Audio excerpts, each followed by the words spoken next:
साबिक़ वज़ीर आला गिलगित बल्तिस्तान अब्दुल हमीद लोन साहब, रहनुमा हुर्रियत कॉन्फ्रेंस, डॉक्टर शरीफ अस्तूरी साहब, leader Pakistan Peoples Party, Khadija साहिबा, रहनुमा पाकिस्तान पीपल्स पार्टी, साबिर हुसैन तहरीक इंसाफ के रहनुमा हैं, और उसके साथ मेरे राजा काशिफ मकबूल साहब, chief executive Karakoram publishing network, मेरे सामने बैठे हुए पॉलिटिकल वर्कर्स, इंजीनियर शब्बीर साहब, जमशेद तैफूरी साहब पाकिस्तान पीपल्स पार्टी के, शाहिद गिलगिती और जितने भी यहाँ पर तशरीफ़ रखते हैं, मीडिया के तमाम दोस्तों, गिलगित बल्तिस्तान के नौजवानों, अस्सलाम वालेकुम। मैं आप सबको आज गिलगित बल्तिस्तान की 78वीं यौम आज़ादी का मुबारकबाद पेश करता हूँ कि हमारे फोर फादर्स ने जैसी तैसी थी एक आज़ादी ली, और हमारे हीरोज़ हमारे लोकल हैं।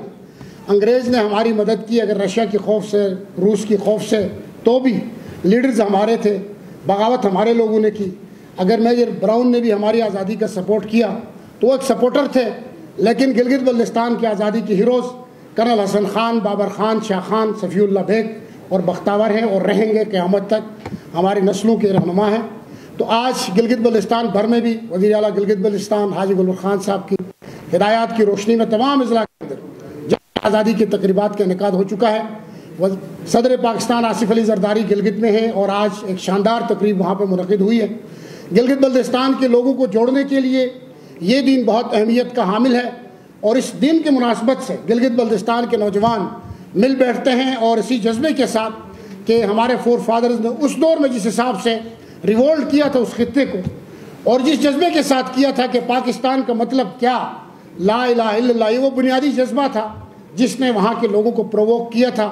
और डोगरा रिजीम कि जिस रिजीम का गवर्नर एक ब्रिगेडियर थे गनसारा सिंह, उसको वहाँ से हिरासत में लिया, अरेस्ट किया, सरेंडर हुआ, जो भी हुआ वहाँ से उठा के फेंका, और उस कुर्सी में एक नायब तहसीलदार को बिठा दिया था। वो इसलिए बिठा दिया था कि ये कायद-ए-आज़म का एलची है, ये पाकिस्तान का एलची है, वरना एक ब्रिगेडियर की कुर्सी पे नायब तहसीलदार नहीं बैठ सकता। तो मेरे दोस्तों, आज हम इस दौर में जब अज़म करते हैं, अहद करते हैं, मैं ज़्यादा बातें नहीं करना चाहता, मेरे एक और इवेंट है, मैं अपने सारा टाइम हाफिज़ हफीज़ुर्रहमान साहब को देता हूँ कि वो गिलगित बल्तिस्तान के तारीख़ से महारत भी रखते हैं, वहाँ पे काम भी कर चुके हैं, हमारे बड़े भी हैं।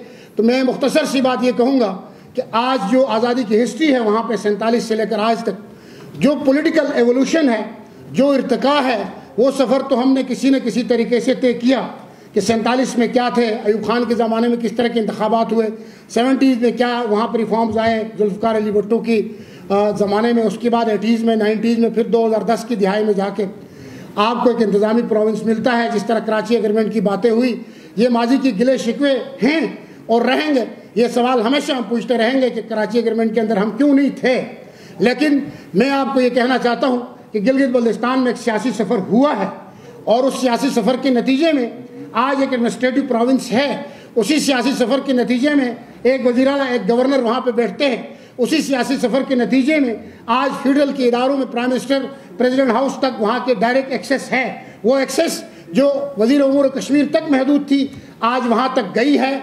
चाहे वो सरताज अजीज़ की रिकमेंडेशन हो, मरहूम के अल्लाह गरीक रहमत करे, चाहे उसके बाद इमरान खान साहब के ज़माने में जो रिफॉर्म्स हुए थे वो हो, लेकिन आज भी हम होपफुल हैं कि हमने गिलगित बल्तिस्तान को एक कलमे की बुनियाद पर हासिल किया था, और उस कलमे की बुनियाद पे हम आज भी इस मुल्क के दरो दीवार के साथ उसी तरह जुड़े हुए जिस तरह कोई और नहीं जुड़ा हुआ। ये बहुत बड़ी बात है। आज मुझे बताएं, मंजूर पश्तीन साहब की सेंटिमेंट से, मारंग बलोच साहिबा की सेंटिमेंट से, अल्ताफ़ हुसैन साहब की सेंटिमेंट से, वली खान साहब की सेंटिमेंट से, मेरे नौजवानों को और मेरे खित्ते का सेंटिमेंट्स बहुत स्ट्रॉन्ग है।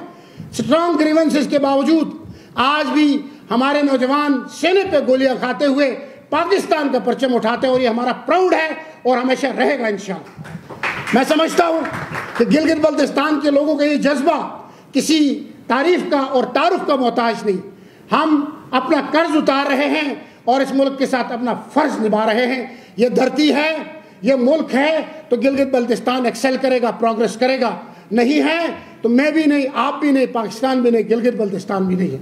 ये हमारी शनाख्त, ये हमारा फ़ख्र है। और आज के दिन आए, आखिरी बात कर रहा हूँ, अहद करें, इस बात का अहद करें, एक ऐसा खित्ता जो जियो स्ट्रेटजिकली बहुत अहम है, जो ग्लोबल रेलिवेंसी जिस तरह 47 में रखता था आज भी रखता है, और जो 2 आलमी ब्लॉक्स के नतीजे में आने वाले ग्रुप्स का एक बहुत बड़ा मरकज गिलगित बल्तिस्तान है, जो global conflict, regional conflict, global security, regional security, water security और फूड सिक्योरिटी का मंबा और बुनियाद समझा जाता है।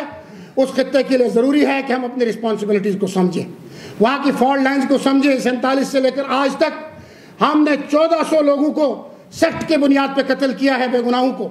आज भी वो सेक्टेरियन फॉल्ट लाइन वहाँ पे एग्जिस्ट कर रही है कहीं ना कहीं, और हम प्रोवोक होते हैं मुख्तलिफ कंस्पिरेसीज के जरिए और एक दूसरों के गले भी काटते हैं, एक दूसरों को मारते भी हैं। और ये जो सेक्टेरियन वायलेशन है वहाँ पे, ये इंजेक्ट ज़रूर है, उधार ली गई है, लेकिन ये मसला हमारा है, ठीक हमने मिल के बैठ के करना है।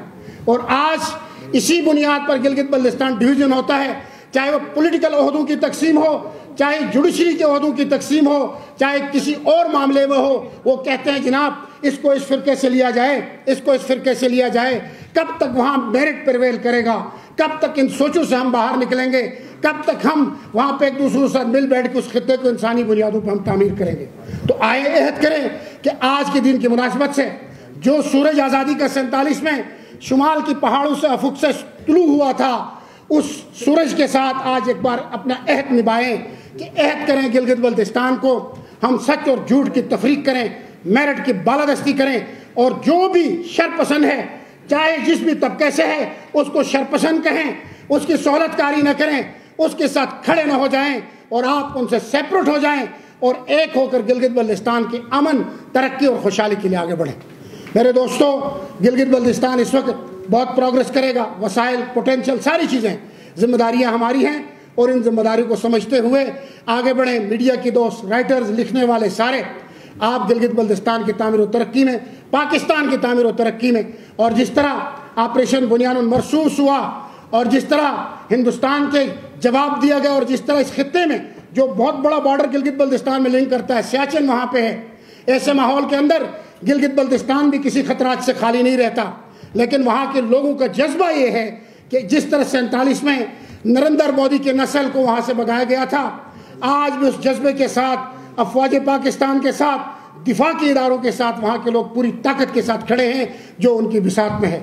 आखिर में इस दुआ के साथ मैं मुख्तसर करते हुए इजाज़त चाहता हूँ, हमेशा की तरह अहमद नदीम कासमी की इन कलिमात के साथ, खुदा करे कि मेरी अर्ज़ पाक पर उतरे वो फसल गुल जिससे अंदेशे ही जवाल न हो। यहाँ जो फूल खिला है खिला रहे बरसों, यहाँ खिजा के गुजरने के भी मजाल न हो। खुदा करे कि मेरे एक भी हम वतन के लिए हयात जुर्म न हो, जिंदगी वबाल न हो। और मौलाना ज़फ़र अली ख़ान के शेर के साथ, खुदा ने आज तक उस कौम की हालत नहीं बदली, न हो जिसको ख्याल आप अपने हालत के बदलने का। वमा लेना इल्लल बलाग। इस नारे के साथ गिलगित बल्तिस्तान, गिलगित बल्तिस्तान, पाकिस्तान, पाकिस्तान। बहुत शुक्रिया।